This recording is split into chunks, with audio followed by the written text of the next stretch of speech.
And too often we raise children to believe the only proper job is one with a boss and a salary. And, you should be a teacher, you should be a doctor, something like that.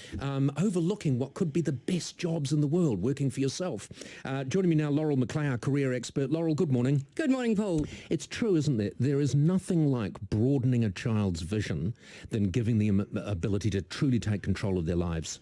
And that's what your panel were talking about before. I think I like that idea of even entrepreneur, whatever it is they choose to do. These are really valuable skills across all parts of their life. Okay, what we're going to do is we're going to give you, at a couple of different, primary, secondary school children, a couple of little things you can do just to help open their minds to entrepreneurialism. Right, if you have a primary school child, what is the way you could introduce this? So Jim and I were just talking about our children, and here's what my kid has done over the school holidays. So he's absolutely nuts about guitars. So he's creating guitars. He did the prototype himself. Jim's daughter Ruby. So he's built a cardboard guitar. And he thinks he can sell it. He's actually going to have a guitar party next week. How old is he? He turns 9 next week. Okay, it's not for me to burst his bubble. Who's he going to sell it to? He's going to sell it to anyone who's interested in a guitar, but they might not be able to afford to go to the rock shop and buy one. Okay, so how do you encourage that, though? Because children will be always making things and things like that. How do you encourage it and almost open their eyes to the possibility that this actually could be your life?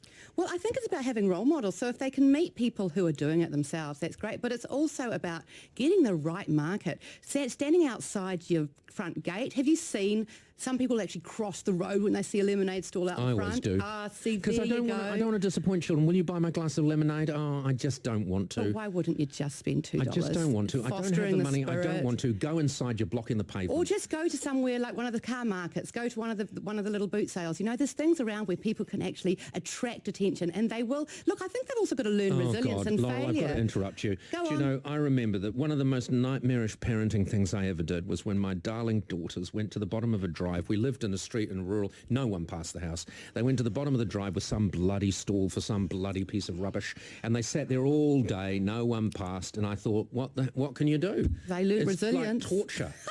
That's what why can they've got you do? to be smarter, go to where the people are. It was winter, they were freezing cold, it started to rain halfway through the day, and they stayed out there because they were nuggety little children. I taught them to be nuggety, And look at how they've turned out. Yeah.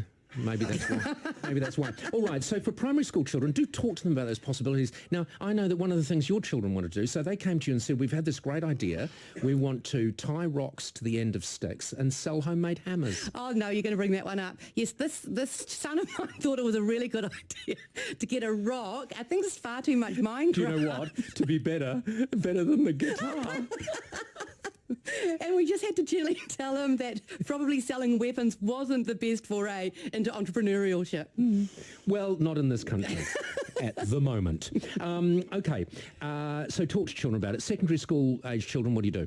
Well, I think there's just some great schemes around. There is the Young Enterprise Scheme. There's a Mind Lab from Unitec. There are ways that people can collaborate and get resources and expertise to show them that getting a job is not the only way. Sometimes actually having chores is a great deterrent because they get to understand they're only going to get so much money for that 1 hour. We're not just going to give you money for nothing. We'll pay you for doing jobs. It's a very old-fashioned idea, but it's at the beginning of entrepreneurialism. One of the other ideas you had, which I think is brilliant, is play Dragon's Den in your home. That's right. Say to the kids, look, your father and me and Bob from down the road, who happens to earn a lot of money as an entrepreneur. Who earns a lot of money. We've got a weird relationship. Don't ask us any more questions. Bob's going to be around again.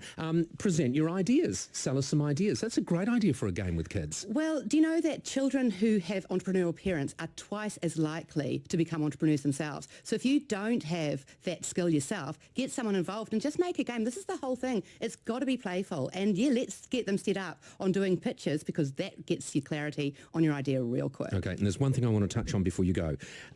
Because obviously there is risk associated with any entrepreneurial business. You should never pretend there isn't. So what you do is you teach the true value of your own failures. That is probably the best lesson we could learn out of life, isn't it? Failure is okay. Failure is a lesson, and there are so many wealthy people I know who the one consistent thing they always tell me is we have always learned much more valuable lessons from our failures than we have from our successes. So think about that from your children at the bottom of the driveway, because that was a failure. Yeah, they learned that was the wrong driveway to be at the bottom of. An early failure. They learned once you get a little bit wet in the middle of a cold, long day, And they've learned that the stuff they were selling, whatever it was, I think it was stones of some kind, but they didn't have the clever idea of tying them to the end of sticks. Laurel, thank you so much for joining us. Catch you back again very soon. Thanks, Paul.